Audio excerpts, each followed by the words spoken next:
Ready to explore the cutting edge of digital infrastructure? I'm Carrie Charles, your host of Let's Get Digital. Join me as we dive into the ideas, technologies, and leaders transforming the way we connect. From wireless telecom to fiber networks, data centers, and beyond.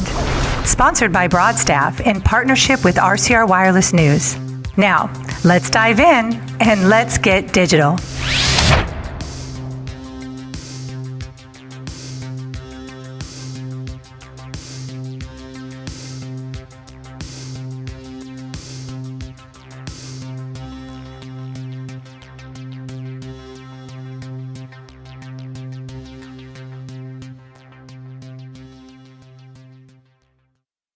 Welcome to Let's Get Digital. I'm Carrie Charles, and I am glad you're here. I have with me today Doug Recker. He is the CEO of Duos Technologies Group, and he is going to tell us all about that company and the companies that are under that umbrella and all the exciting things that are happening there today. So, Doug, thank you for joining me. Thanks for having me. I look forward to this all month, so I'm so glad I'm finally here. I am so glad too. But first, you were a Marine.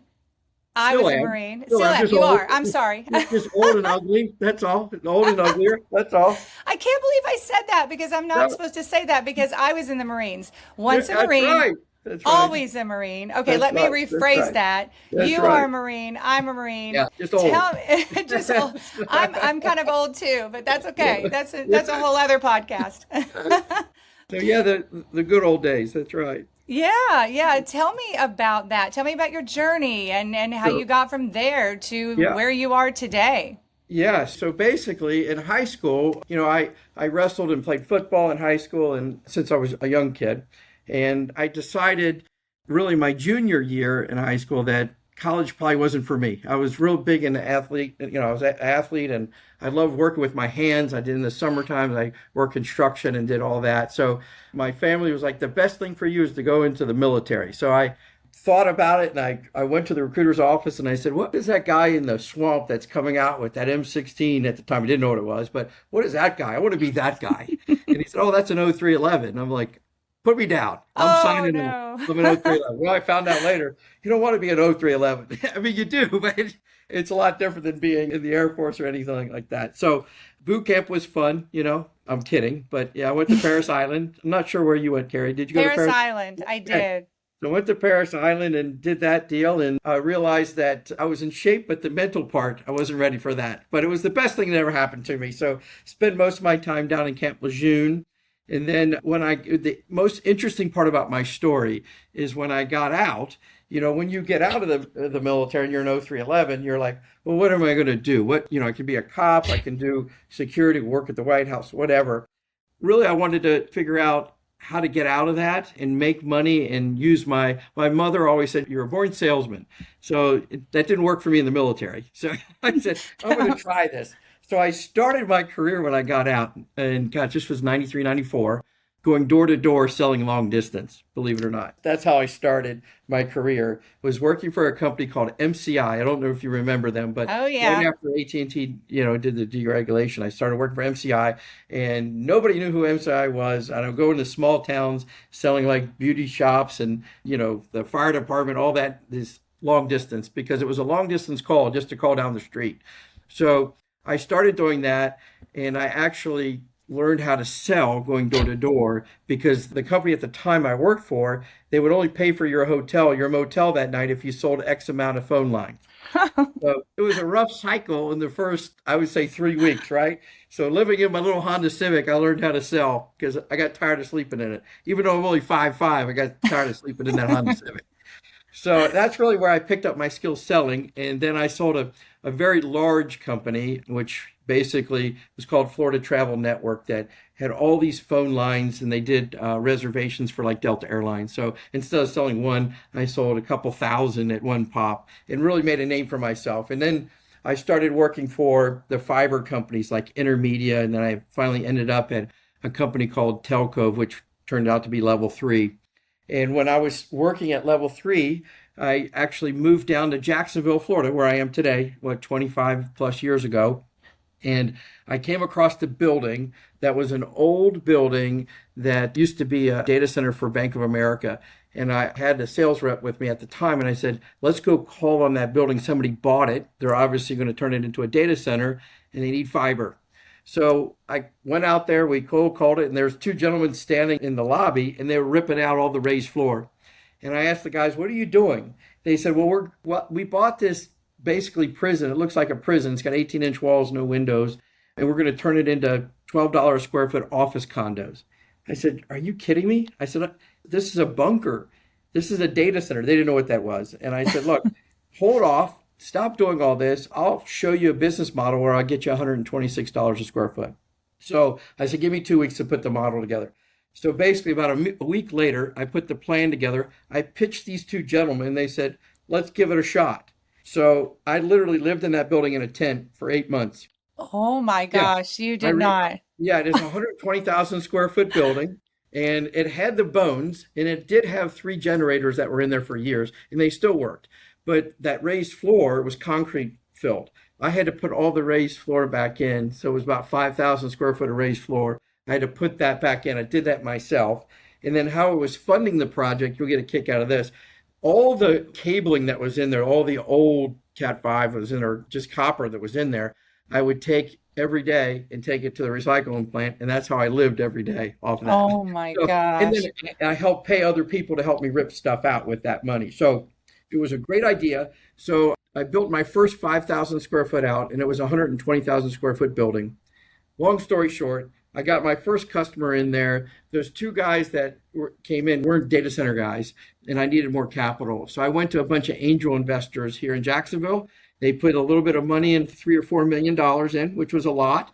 We built that facility out, got it to about 70% capacity. Then I built a new one from the ground up right outside of Tampa. And that was 2008. We sold it in 2014 to Cologix, which was a big data center outfit, and did very, very well. So it was a great experience for me. I built 2 data centers from the ground up, filled them, and basically with 5 or 6 employees, we did all that work. So it was great.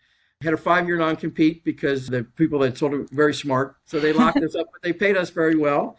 And in that 5 years, what I did is I developed this modular approach, because I knew that tier 3 and tier 4 markets eventually were going to be where communication, where network is going to be more robust, because everybody is using their phone. At that time, the data on your phone, what I call the eyeballs, is where the data is. So I don't care if you're in Savannah, Georgia, or you're in Atlanta, the people still use and want to use the same amount of data on their phones and get access to better connectivity. So I built those out, started a company called Edge Presence. And Edge Presence, when I launched that, we did a lot of the 5G rollout for Dish. And then I ended up selling that about 3.5 years ago, 4 years ago now, to Ubiquity Fiber. And I had a 1-year non-compete. And then that's where the story begins. That's when, after that year was up, my old investors said, look, you need to get access to public capital because this is big now. I mean, you've proven you can do the modular thing, but you need access to $50+ million to really do it right.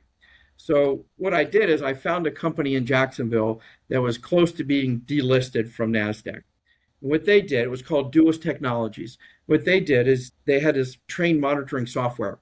And it's a great product. It just wasn't selling. So the stock was about $1.60, $1.40.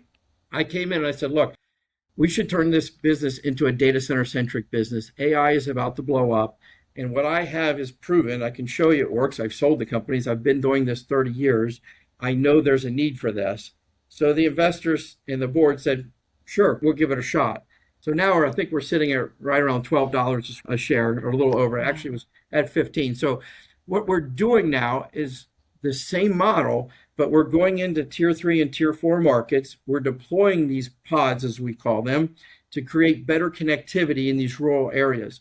So what we do is we partner with the school system and the healthcare system in that market and the local community, the local government, and we build these basically interconnects. We put carriers together so they can peer and the connectivity is better in those markets. Well, as we were doing that, in last July, we went out and raised our first $45 million. To prove this concept out, we were going to launch 15 basically pods in these markets, 15 different markets. So we deployed 90% of them in Texas. So in towns like Dumas, Waco, Lubbock, Amarillo, all the smaller markets. And we were proving that you could actually do a lot of good in these markets about bringing the connectivity up, because connectivity is terrible in those markets. So as we were building those out, and we did the 15 by the end of last year, which we were committed, but we were getting calls from all across the country asking if we could do a megawatt. And we're like, well, we built these out at 300 kW. These are small pods, right? And I'm like, why would somebody want a megawatt in Corpus Christi? Why would you want that in Dumas or Lubbock, Texas? Well, what we found out is these folks are sitting on GPUs and they want to burn them. These neoclouds, these smaller ones, they have these clusters they need to burn, and they've been sitting on them. They can't find 2 to 3 meg in data centers. The legacy data centers don't have it, or they're not selling it because they're waiting for the 10, 15 meg clusters. They're waiting for the bigger users, right? So we just realized there's a huge opportunity in the 1 to 15 meg. Huge. So I went out and met with Supermicro, and we went to GTC, met with NVIDIA, and met with one of our new partners, which is HydroHost. And they said, yeah, if you build 2 meg to 5 meg in that area, there's a ton of opportunity. So what we decided to do is we went out and bought our own cluster. We bought $144 million worth of GPU, over 2,000 of them. And we wanted to show to the market that we could deploy these in a modular environment and deploy them quickly and at scale. We went out and raised capital in February. We raised 65 million to launch this product. And now the overwhelming response, it's been crazy about how there is a need for 2, 7, 10 meg clusters and to grow those. So if we can build those quickly and go into these tier 3 markets, we're killing 2 birds with 1 stone. What we're doing is we're building that infrastructure out in that community, but now we're also bringing the AI workloads into those areas. We're not using water. And what we're doing is we're going to where we call stranded power, where there's basically power at that substation that they've built and they're waiting on growth, and it hasn't happened. So we can actually bring revenue dollars there. We can bring tax dollars there. So it actually helps the community. And that's what we're doing now. Like, prime example, we had our open house in Lubbock and in Corpus Christi a couple weeks ago. And there were people there just all upset about the water usage, right? We had to show them. So our new marketing tool is when we do an open house, we come out with $200 and we ask people, you get $200 if you show us where the water line is on this property, because we don't even have a water line. So then they're like, oh, and then they walk away because they don't understand what we're actually doing. They don't understand what a closed loop system is. They don't understand what DX is. It's just like a unit in your home. So it's about an education right now, but it's working and it's taking off. So then the last piece is just last week, we closed 55 more million, and that is to increase our workload to deploy these. So now we're going into Columbus, Georgia. We're going into Iowa. We're going into possibly up in New York. We have 2 sites in Texas that we're building out now, and these are at a minimum of 5 megawatt. And we're not going further than 10 to 15 range, because we're not going to build 50 megawatt or 30 megawatt sites. Right. That's not what we're doing, but we're building lots of these little clusters everywhere. Sorry about that data dump. I have a certain flow, so it makes sense. Oh, it was great. I absolutely love that story. Wow. Yeah. So before we move on, though, you mentioned closed loop system, and there could be people listening that don't know what that is. Can you explain what that is? So the basic way to explain it to people that don't understand is we keep water in a system and it recirculates, right? So we're not taking outside water in. So whether it's a mix of chemical or water, it's a closed loop. So it basically means it stays in that system. Very, very little do you need to add to it, if any. It just depends. But yeah, it doesn't use more than a gas station would use. So explosive growth and opportunity. And so much has happened in such a short period of time. Where do you see this thing going? Like, what vision are you running after? Yeah. So the best way to put this is we know that data needs to compute locally, right? And whether it's inference, whether it's for autonomous vehicles or whatever, that data needs to be close to the user. So you could look at these and have all different shapes and sizes. They could be, a cabinet or a pod of 15 cabinets, or you could have a cluster of 30 or 150, or you could have 2. So what we see is a huge demand for this at all different sizes. Our focus is probably in the We don't really go by cabinets anymore. It's by megawatt. Everybody judges by megawatt. So the 1 to probably 15 megawatt is really where our sweet spot is. And we'll deploy these clusters all around. So our mission right now is wherever we can find stranded power where it's not affecting the community, and preferably in the tier 3 markets where it's kind of like 60 to 120 miles outside the main areas where our main pop is, like just right outside of Chicago or even Columbus, Georgia, which is, I believe, only like 110 miles maybe outside of Atlanta. So it's somewhat close, and you're still getting that 2 millisecond fast speed, lots of internet, lots of fiber out there. That's really our niche. And I think you're going to see a lot of other folks jumping in the game. I mean, you see like the people that are great in the business, like Caruso, right? They're starting with the Spark model, which is, it's bigger than ours, but the concept is the same. And you'll start to see that, whether it's putting one behind every Walmart or at every distribution center for FedEx, it all needs to be close to where the compute is. So whether it's a small device or big, and our range is in that 1 to 15 megawatt range. Which is the term deploying at the edge, right? That's right. That's what we call exactly right. And here's another fact here's an interesting fact. So remember those data centers that I built they're the bigger ones, right? Back then they were 2 to 3 meg, and we thought we were the big guy on the street, right? Because 2 meg back then was a lot, right? In 2012. But what's happening now is, say, my old facility in Jacksonville, it's a beautiful facility. It's landlocked, right? They can't add 10 more or 5 more meg to that facility because there's no place to put the generators. There's buildings all around. So you can't do that. So now the customers that are in there that are switching to AI workloads, they're like, I'm at 15 kW cabinet. I need to go to 65 kW cabinet. They can't do it. So the new people that are building the 5 to 30 meg sites or 15 meg sites, I think that's a huge market for enterprise and retail. Absolutely. I think the market is not focused on that right now. They're the big eye in the sky, the big prize in the sky is these huge gigawatt factories and stuff. They're missing the fact that, let's say like a Blue Cross or a Johnson & Johnson or a FedEx or somebody like that is changing their model. Where are they going to go? They can't grow anymore in their existing facilities. So I think those who come out of the market and start looking at those are going to win.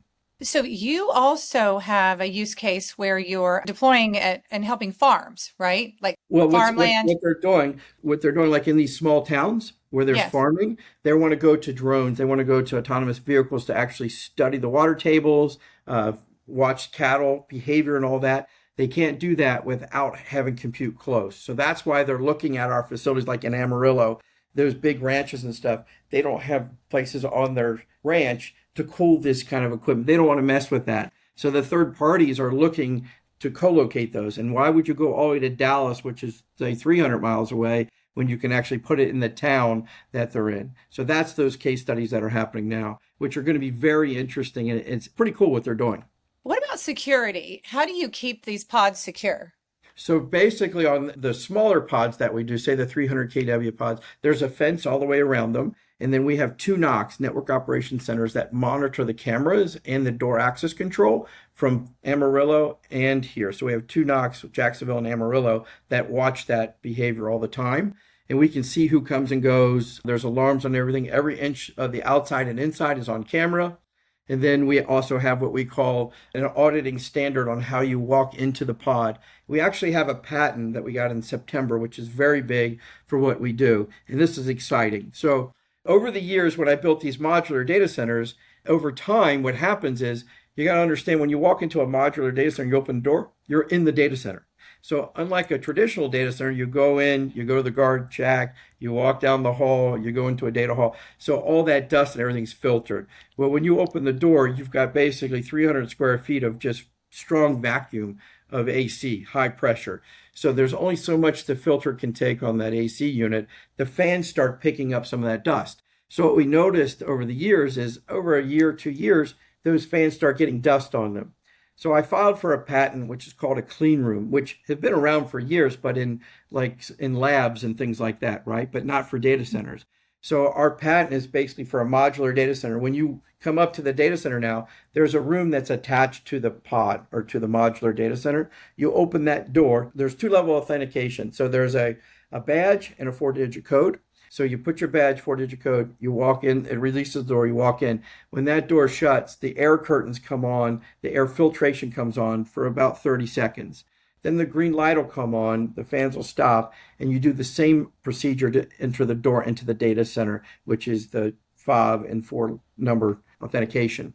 Then you walk into the data center. So that man trap, or whatever you want to call it, works as an auditing standard, and it gets all the filters all the particles, pollen. And what's interesting is I've been working on that patent for years, but what we found out is GPU are extremely sensitive to dust and pollen and all that. So now we have that in place. It helps us deploy this, because you got to remember, I'm deploying $144 million worth of GPU in that kind of environment.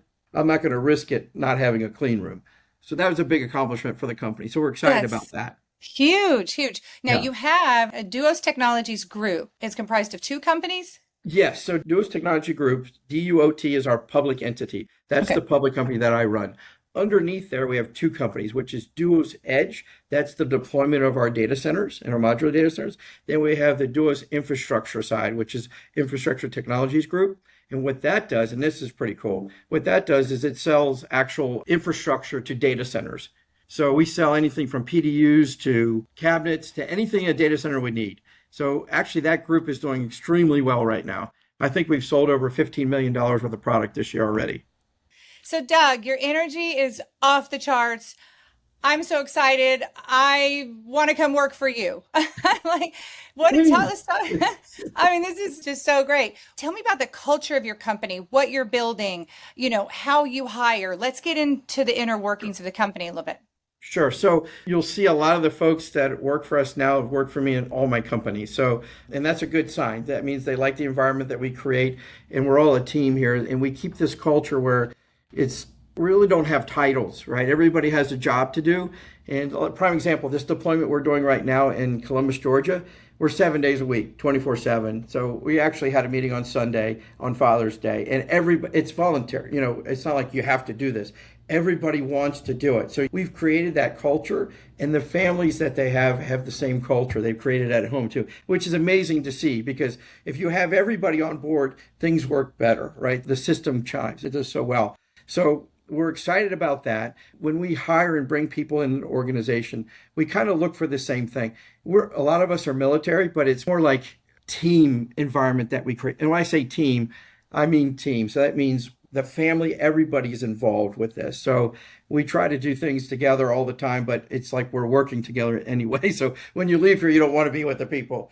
But the culture that we bring is like me.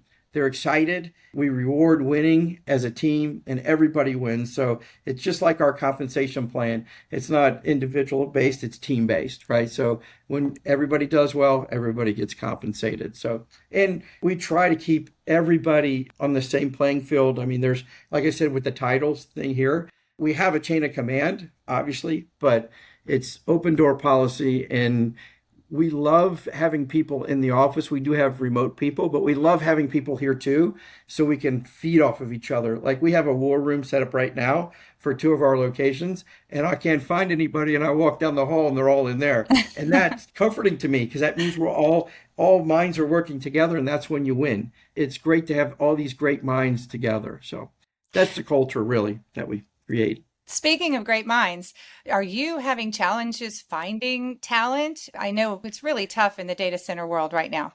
Yeah, where we're actually having challenges is these sites. Prime example, when we go in and we build, like we'll use Columbus, Georgia again. Once we build this site, it's hard to find the electricians and all that. But also once we get the site built, it's actually hard to find people that are interested in working in the NOC and actually doing the actual rack and stack and things like that.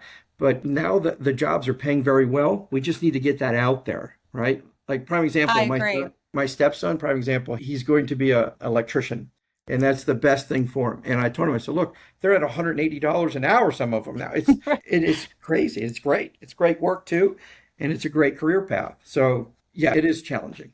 So, last question for founders that are listening. Tell me the principles that you believe matter the absolute most when you are building a company. The biggest thing is what I talked about before is team. You have to have people that are willing to be a part of a team. and they have to. I can tell when I talk to you, if I'm interviewing you, if you have the passion that we're looking for, right? So hire people with the passion when you're interviewing them. And I tell people this when I coach them too about interviewing, like my son's friends and stuff. When you show the energy, believe, study what you're going in to do, and have the passion behind it, because people buy from you. People believe in you on what you're putting out there, right? So look, we've raised, over $140 million in less than a year. And it's not necessarily the product. Anybody can create the product. What's raising that money is the team that we have, the vision that we have, and how we implement and we do what we say we're going to do. That's the key. They're not giving us money because we have a clean room. No, they're giving us money because they know the passion that we have, and we see that marketplace. We see that target, and we're all headed towards it. And the story doesn't change every time I get on the phone with my investors. And this is for people that run public companies too. I've always owned private companies. This is my first public company. And I've always talked to my investors, because before I had to go to my investor's living room and get a check, right? So when you run a public company, there's a lot of people that run public companies that don't feel the money. They don't have a tie to it. I was brought up differently from my other investors that I had. When you give me $1 or you give me 5 million, I take your call. Every investor, doesn't matter. Take their calls, answer their questions, because they gave you money and they believe in you. Make sure they still believe in you. That's the key. Doug, I just wish we had hours and hours to talk. Thank you so much. I am just so revved up from this conversation. You changed my life today. No, but it's fun. It really is. And this is my third venture. And, I try to keep that philosophy going forward. But that is, if I ever write a book someday, that's what I'm going to talk about, is the difference between a private and public company. If you treat your public company like it's a private company, and you look at everything and you think about, I got to go to their house tomorrow and explain why this happened, you're going to win. Brilliant advice. We need to rewind that and hear it. That's my advice. I know. I think it's right. I think it's brilliant. It's brilliant. Doug, thank you so much for coming on the show. Thank you so much for having me. I look forward to doing this again, hopefully soon. We'll have some more good news. Let's do it. You take care. You too. Thank you. Thanks for tuning in to Let's Get Digital. This podcast is powered by Broadstaff, a national staffing firm specializing in digital infrastructure talent. Don't forget to subscribe, leave a review, and join me next time as we explore more stories at the intersection of technology, talent, and transformation. Until then, let's get digital.